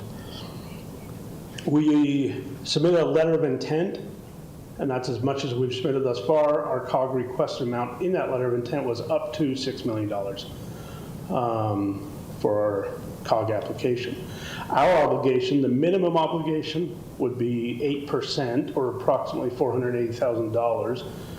We will likely propose about a 25% match on that, which would be about $1.5 million that is already in our either current year budget or previous year budgets. So is no, go ahead. Go ahead. The cost is supposed to be 11 million, roughly. We're requesting 6 million from COG with a roughly 1.5 million match. Correct. Where's the other So it gets into a from? lot of, when you do the application, you have COG eligible funds, you have non-eligible funds. I don't have all that spelled out in this, but Okay. some of that is that. Some of it. But money we're spending outside that 6 million wouldn't count towards the match. Correct, and correct. Okay, We will put okay. more than $1.5 million towards it, but we won't count that towards our match. Otherwise, we'd be obligated to almost a 50% match. And then if the scope changed or other things changed, we would be stuck with that. Gotcha. So we will only count a portion of what we put towards the project as our match to this application. Okay, that makes sense. Did I confuse it more? No. Okay. I was thinking you guys are smart. And I just. Was that your same question? In some ways. So you anticipate getting 6 million from COG, then would you get additional money from others, you'd get additional money from other sources? I mean, if we can, we would. We don't anticipate any other funding source than city funds and COG funds for this And project. we're requesting it. If you recall, that's a process where all 19 mayors rank the projects based on certain criteria. So Right. there's no guarantee we get this. This is the request. Okay. This project's a good one. Did I answer your question, Jeannie? So we would be self-funding the balance of the 5 Correct. million. I mean, you could say if COG gave us 6 million, the city would spend 5 million. That would make 11. Okay. But we would only include 1.5 of our 5 as match towards that. Because if it turned out to be a $20 million project, we'd have to come up with 4.5. We'd have to increase our match. 4.5 million. And that gets into the nuance of it would have to match eligible items and those sort of things. Okay. This is just a map. Maybe it should have been first, but roughly the scope of this project. And it has been, there have been many meetings with the neighborhood and That's the next project, I think. No, that's this one. This was one. This one. I'm assuming there wouldn't be a light on 1000 West. Sorry, this is the one we just discussed. No, there will be not a light I at 10,000. should have reversed the order of those. But, yeah, so this has been discussed extensively with the neighborhood, and you guys have been wonderful to make changes and within a reasonable, to make them happy. Good, I hope so. Yeah, I think that they, as long as we continue to put in the stop signs we've talked about and things. Correct. So that would be our first application that Logan City is submitting to COG. The second, we're not submitting it. It's a North Logan City project, but we are a sponsor, a supporting agency, kind of a co-applicant, if you will. Located at 200 East, from approximately 1350 North to 1850 North. I'm just kind of showing the Logan City portion here. So this is right near the mall, the old mall. Yeah, the northeast corner, this is Lowe's. Southwest is the former Cache Valley Mall property. It's a gravel pit. Right on the southeast would be Culver's, and I believe the northwest would be Mountain America Credit Union, if I remember right. Interestingly enough, Lowe's is in the process of resurfacing their parking lot as we speak. They are. The red line would be the city boundary and where we cross it. So that's approximately that. So will this project affect the retention area that they were required to install? I don't know at this point. Okay. I haven't seen a final design or sloping. Maybe a little bit. Some other details about the project. North Logan's letter of intent that they submitted this year was about an $8 million cost.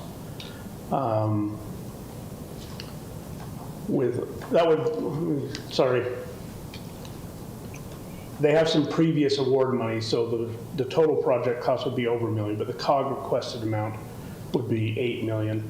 That's split between Logan and North Logan. We would split it proportionately to our project share. Logan's share of the entire project cost is about $2 million. We would only be obligated to an 8% match on our portion, not the entire project, obviously. That's about $160,000 anticipated match. And that is shown in our 5-year capital improvement plan to be budgeted in fiscal year 29, which matches the estimated construction schedule for that project. The previous one was in what fiscal year? We're hoping to build it next year, which would be split between 26 and 27 fiscal year. Jeepers. We're almost at 2030. And there's the graphic again, sorry. So this will make it easier for people to turn left into Walmart. I hope not. I wish they'd put up a barrier. It should, but I'm not sure how to answer that after Jeannie's saying. Oh my gosh. I'm so tired of people who can't go up to the light and go around. The biggest portion in Logan City would be the fact, right there in front of Culver's, there would be a right-hand turn lane for northbound traffic turning east onto 1400 North. So it widens the intersection. And part of the, And the city, Logan City already has the property to do that. Yeah, we acquired. but When part of- Culver's built, it was dedicated, but we haven't built the turn lane. but part of the expense is the fact that there are huge power lines right there too. They have to be relocated, right? Again, we haven't gone through all. the Mark's details. over there laughing. It's like, no. So aren't there power lines that have to be relocated? I Yes. don't know. Mark should have said no. Oh, okay. I don't anticipate that huge one being relocated. Just kind of, yeah. Okay. But the design is not done yet, so I don't want to commit one way or the other. Okay. Good call. Those are the two applications we are either submitting or participating in, Okay, and that's my presentation. all right. Mark, Anderson, do you have any comments or thoughts? You're hanging out quietly. We're not forgetting. I don't. I'm getting so much feedback. It's been really hard for me to follow the conversation. So I'm good for right now. Well, I'm sure that if you ask Paul, he will send you the slides. And then you can, but I think you already know about both projects anyway. I do, and Paul's super helpful, so I'll meet up with him soon. Okay. There's no decision on this, but it is a public hearing. If anyone would care to speak about these two projects or one or the other, please come to the podium, state your name, where you live, take 3 minutes or less. Seeing no one, I'll bring it back to us, and we will move on to our workshop items. Rich, you're first. A few items to consider. A bunch of RAPS grants and then one unique item. We are requesting to appropriate $150,000 of risk management reserves toward anticipated, hopefully we can avoid it, Canyon Road Trail litigation. Already started. That is appropriating reserves, so that's something we don't do often, but we do it from time to time. And for people that are listening, that's the contention off of 400 North and 800, 6 East, where the property owners have blocked off the former canal trail, correct? Yep. Okay. Again, still looking to avoid Not former, but costs, however, we're committed to moving forward. Well, doing it's what we now need to no do. longer a canal trail. can I ask a question? Sorry, were you saying something? You can always ask a question. You don't have to ask permission. Can I ask a question? That was my question. Those are coming out of just general reserves? So risk management funds, so most of our They're coming out of risk management insurances reserves. are paid through our risk management fund. It's an internal service fund that everybody pays into. But those are reserves that we hold there, which do come in part from the general fund. Because that's where it's kind of housed. Thank you. So do you anticipate that this amount will be, Enough. no, I didn't want to say that, will be primarily for the legal counsel fees? Okay, thank you. Yeah, this is litigation costs only. Okay, We've hired outside legal counsel with land use expertise, so we will be paying an outside firm. We may be coming back for additional funds. okay. Anything else on this one? Get them. Any expectation and timeline for this? No, we're right at the beginning, so no. Complaint has been filed or not yet? No, not yet. There is a draft. Okay. All unrelated to what Rich wants to do. Keep going, Rich. The other items that are much less interesting, request to appropriate $159,276 of RAPS tax. Population split, these are the ones that are allocated based on population. A request to appropriate, now these are the specific grants we received. $35,000 for the aquatic center boiler replacement project. $53,915 for the disc golf course and picnic tables. $83,758 for the disc golf course and restroom. It's a nice disc golf course.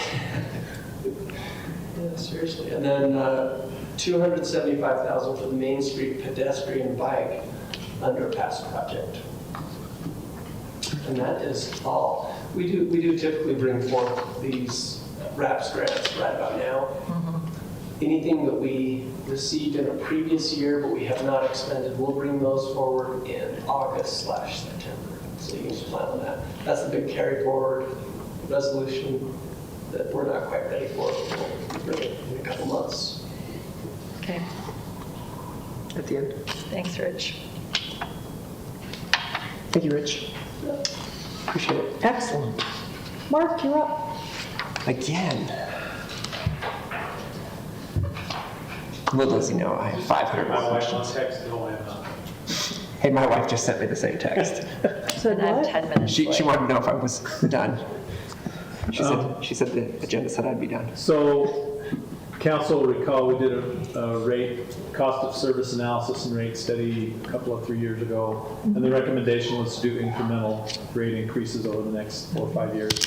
So that is the majority of this change. The other change that is significant is, for a while, we had a table that calculated the connection fees for various sizes of services.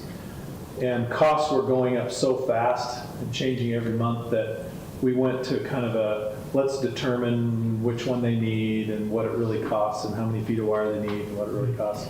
This has been really onerous for our planner. Like, it's just takes so much time for her to do it. Costs have slowed way down. We're not in that crazy market anymore. So we've kind of gone back to just a table of connection fees. And that's probably the other significant change in this rate. Okay. Could I would like to ask one question regarding the statement about commercial, a property that is both residential and commercial. So, and it says if it's possible to split the meter, you can do the 2 different rates. Is that what I read? Is that the way is that correct? I'm not familiar with that part of it. Is that an old existing? It's got to be an old existing part.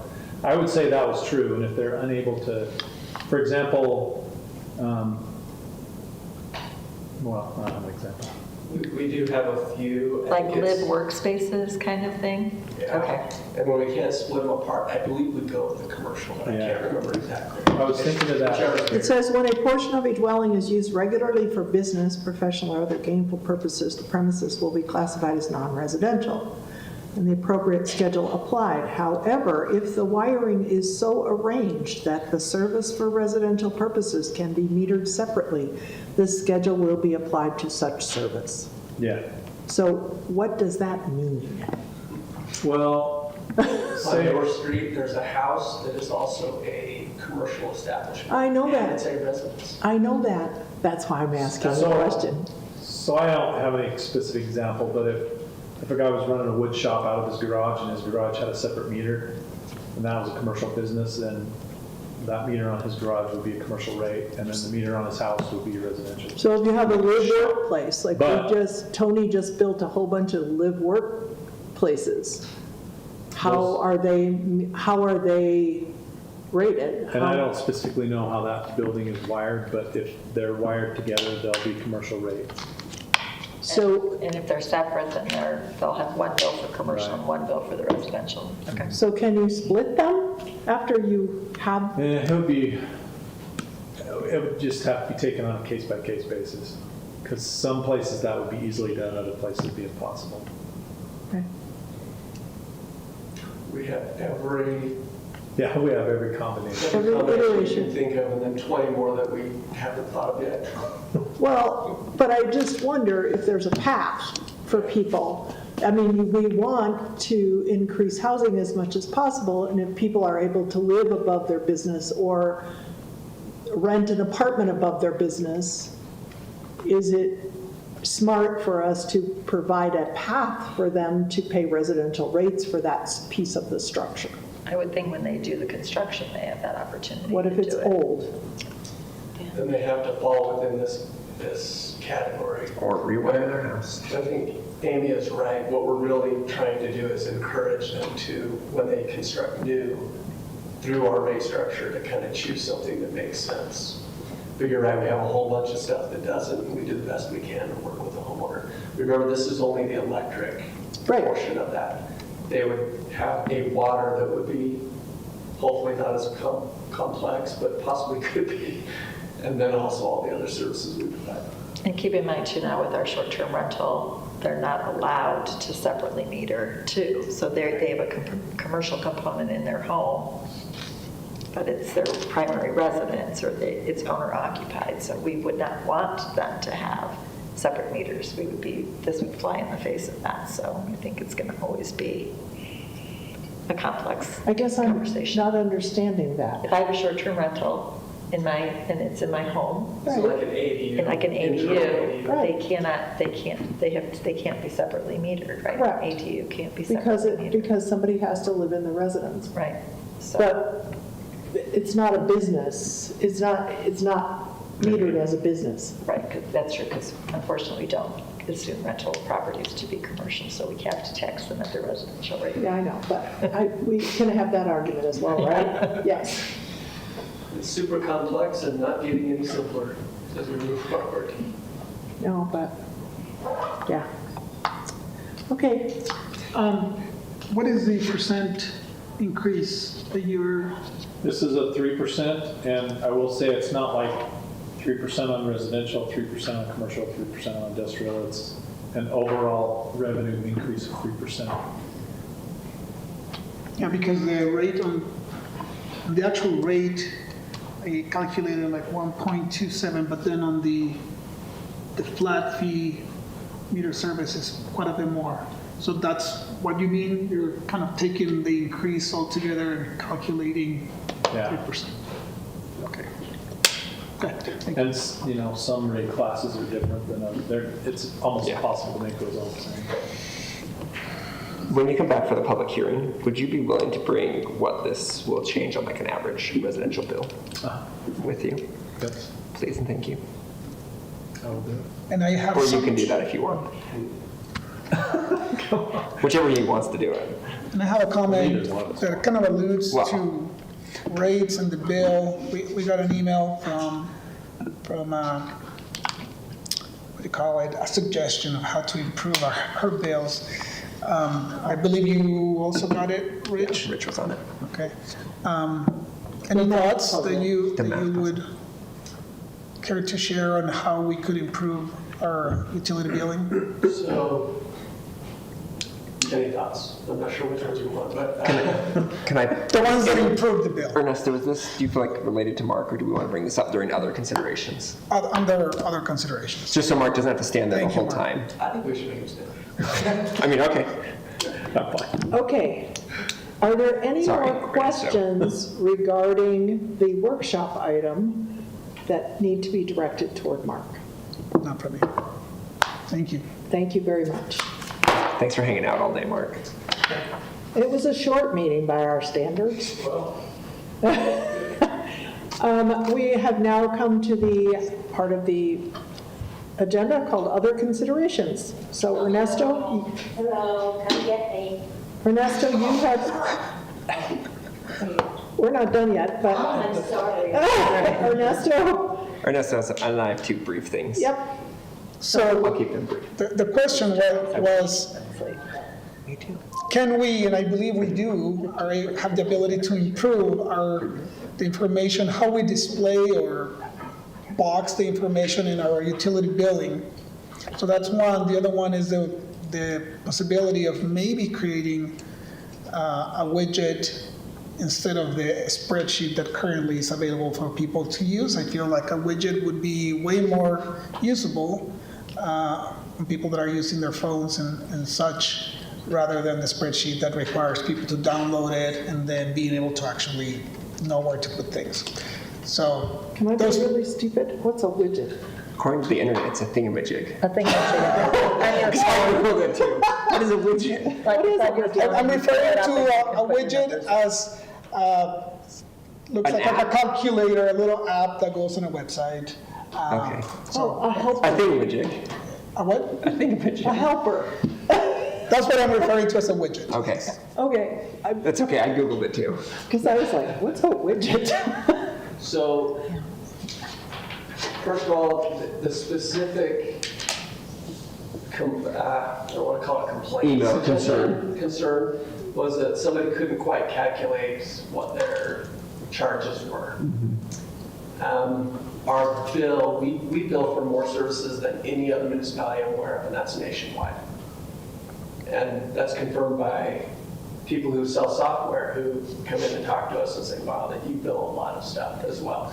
In fact, we went through one this past week just to see what was available, and they confirmed that we bill more than anybody else. And for clarification to the public, you're talking like environmental, garbage, sewer, water, all of electricity. We have a lot of services. All in one bill. Yeah. All in one bill. Keep And going. so the difficulty is we only have so much real estate to present for those who receive a paper bill. And so we try to do the best we can. But now what we've done with this last iteration, which I think we did about 6-7 years ago, is we condensed information. And when we made that change, we received a lot of complaints. A whole bunch of people saying, I want less information. And then a whole bunch of people probably fairly equally saying, I want more information. And so what we did is we elected to provide a tool, and this is Calculator, that would provide more information to people that wanted it. And so over the past 5 years, at the first part we got a few complaints. Over the last 6 years we've had one. So I tend to not react terribly when we get 1 out of 20,000 complaints, number one. But number two, related to this specific person, one of their suggestions was, can you reference that calculator in the emails you send out? And we did make that change. That was easy. We can do that. Making changes on the bill itself with our current software is a big undertaking. So if we wanted to add things to the bill or subtract things from the bill or change it, that's a big undertaking. It shouldn't be in today's world, I agree, but it unfortunately is. So does that kind of answer some of the information? Yeah. After I read the email, I actually tried it on my own, the issues that he was identifying, and I ran into the same thing. So not being able to calculate it exactly how it was being. You used the calculator and you couldn't figure it out? No, the calculator works. Oh, got it. No, like if I did the math on my own. Yes. And so. Because of those taxes. You'd have to have some insider knowledge to get that. Exactly, so that's the problem, I think, that it takes insider knowledge to arrive to those same numbers. You're right, but if we put Without the everything on calculator. that bill, you wouldn't be able to calculate it either because it'd be so much information, you couldn't possibly calculate it. I mean, if you're welcome to come in and I can kind of show you, I can show you behind the scenes of the bill, and it's 2 pages of information. It's like, how do we condense it? Yeah. It's just really hard. Like I said, we have complaints that we show too much information, we show complaints that we show not enough information. Now, in the future, I would love to have the ability for them to get more information electronically, to be able to see those calculations if they want. Right now, we don't have that capability, but it's coming. Okay. Now, we could do a widget. A thingamajig. I don't know. We could develop something better than the calculator. But isn't a calculator a widget? It could be. I don't know. I don't have any expertise in that area, but if somebody wants to suggest something in a way to accomplish it, we'd be more than happy to look into it. Yeah, I think it should be fairly easy, especially, I mean, my instructional designer at work, he created with AI like multiple little widgets. We just need a place to host them. And so I think it's definitely doable. It probably is. We haven't got into that. But again, I don't want to overreact to one suggestion. And he was 20,000 customers. My understanding was he was pretty happy once we said, here's the calculator. And he went, oh. Oh, that's it. And I told him it was the taxes. But if we got, let's say, 250 requests, we're like, oh, this is something we need to pay attention to. One, we tend to say, okay, is there a real issue here? Yeah, we could do that. That's something we can address. So we addressed one complaint with the easiest possible way. 250, that's probably a widget. And 4,000, that's probably a new piece of software. It's a new website. But just so the council is aware, we are constantly looking at how do we do things better? How can we be more responsive to our customers who get utility bills? How can we look to the future and what we're going to be doing with time of use rates with electric, and how do we address that? There are solutions. They cost a lot of money, but they are super great. Sorry, they cost a lot more than what we're currently paying. So for instance, we could have really great stuff for our customers to look at, but it would cost 3 times what we're currently paying, is kind of our estimate right now. We think we have to go there at some point in the future. We're just not sure when. You're just hoping the price point and the time period will kind of go like this, right? Right, but we are looking at 3 to 5 years, 2 to 5 years. In that range, we're going to have to make some changes internally and have more information on the utility bill than we currently have. We think that is inevitable, but we also would like to not have to spend a whole bunch of money if we can help it. That's fair. Do you have anything? Yeah, I have 2 brief things real quick. I'll do Mark's first so he doesn't have to stay too long, because I asked him to hang out for a minute if there was a question. I've talked with Resab a bunch. I can't remember if Ernesto's been on long enough that this has been. We're smelling something burning. That's what we're kind of wondering about. Just check a couple things. Go ahead. I'm going to keep talking if that's okay while they search the building. We'll make this quick. Resab, and I tend to agree with them, is supportive of a resolution from the council, an intent resolution to not sign up for any more coal power. Mark tells me he doesn't have any major concerns with that. I just want to see if there were major concerns from the council before. As long as they understand that not signing up for it does not mean there might be an occasion when we buy it on the market that it. Right, we can't control the market, but no more PPAs or purchases of like long-term coal. And my brief discussion with Mark, he didn't see any major concerns with it. I know I talked to Craig about it briefly, and he says obviously like it's an intent resolution. We can't completely bind future council to making different decisions, but it's something that kind of shows our desire to move away from it. Okay. So unless there's any major concerns, I'll probably work with Resab and Craig and Mark and bring something. That's no concerns? No concerns. And then your other thing? My other thing is slightly longer, but I'll keep it quick. I'll start with it. 10 seconds. I'm just going to leave. You can leave. Okay. No, I haven't invented. No, you really can leave. I'm okay with that, unless you care a lot about bugs. Fireflies. I love bugs. I have recently been, and Chief Simmons is gone, so I don't know if this is illegal, catching frogs with my 5-year-old out in the outdoor recreation complex. We release them back into the wild. We just catch them and look at them. And frogs are cool when you're a 5-year-old boy. Anyway, there's lots of fireflies. I think have I talked to you about this? I talked to somebody mentioned it. And I've talked to, it's bedtime, Russ Akina about this. But there's a lot of fireflies in the outdoor recreation complex area around the new trails out there, which everyone I've talked to did not know that there were fireflies out there. And it would be super cool to keep them. And it would be super cool to keep them. What was that, Rich? I think they're landfill flies. No, and they are native to Utah. I've been in discussion. It's the methane. Are they radioactive? No. We called them lightning bugs when I was a kid. Lightning bugs. Anyway, I think it'd be cool to keep them. Russ Akina is supportive of keeping them.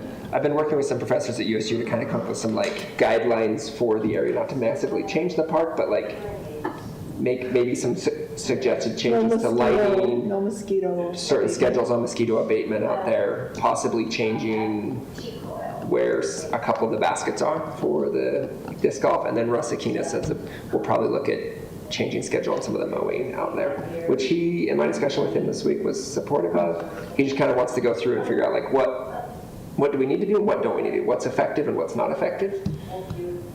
I feel like, I'm gonna be honest, no one's here, so I feel ridiculous that like I'm at city council talking about bugs. No. But Gail, we're still in our meeting. Gail. Last question. We're actually still in our meeting. If you guys could just move the conversation out to the Paul, If thank there's, you. I'll just wrap this briefly up with, if there's anyone that has expertise on fireflies, I'm looking for experts. And if you have, and if you have concerns or thoughts, I think Russ, Keena, and I will probably put something together that you'll probably see in the future, unless there's big concerns with it. That's my firefly pitch. I love fireflies. I was so excited. And so was Jeannie when I told her. I was very excited. You should go out like 10:30 at night. They're like popping off all over the place right now. The frogs are going. They're really cute. Our parks officially close at 10, so we'd have to address that issue too. How many laws are they breaking? Do they really close at 10? Yeah, it's 5 a.m. to 10 p.m. Well, we might need to adjust the regulation on that. You know, This is why I brought it up to you guys, though. You could have one park Midnight with in the your- dark at the park. They were really cool, and you could smell them. I'm just kidding. No, they were honestly, there were hundreds of them. And it was shockingly. Yeah. And my little 5-year-old, I was carrying him, and he was holding a frog. And he was like, "What are those, Dad?" And it was like one of those moments that you're like, we don't see fireflies in our backyards anymore. Yeah, we And it was like one of those moments that I was like, I'll save the fireflies. So we'll work on that and bring something forward. Ernesto. Ernesto has something else. One last thing regarding the billing. Don't quote that. I've never asked this question. So do we have an option for people to have their bill in Spanish? No, but that's one of the really cool things we get for another couple $100,000. We can't get it without the couple $100,000? But other software, newer software, it's simply built into the website. You click the language you want to look at it, it translates. Was our software built in like the 90s? No, it's just different. 80s? Our software is decent. Our software is very economical. It's very functional. It's not very User-friendly. Yeah, High-tech. user-friendly or high-tech Up to or date. sexy or whatever word you want to use that says what modern software. So does it only have like one template? Is that all it can have for bill? One template, I would say. Because it's so complicated the way it is now. I'll talk Okay, about it, and yeah. it's so much more complicated than that. Okay. I'm sure. Okay. So you guys have to meet and chat about it. Will do. I'll bring some Anything- firefly stuff. Anything next time. else? Anybody want any other outbursts? We done? We're done. Thank you. Katie made it the whole time. Fireflies, landfill flies. I didn't notice if they were. See if they, because those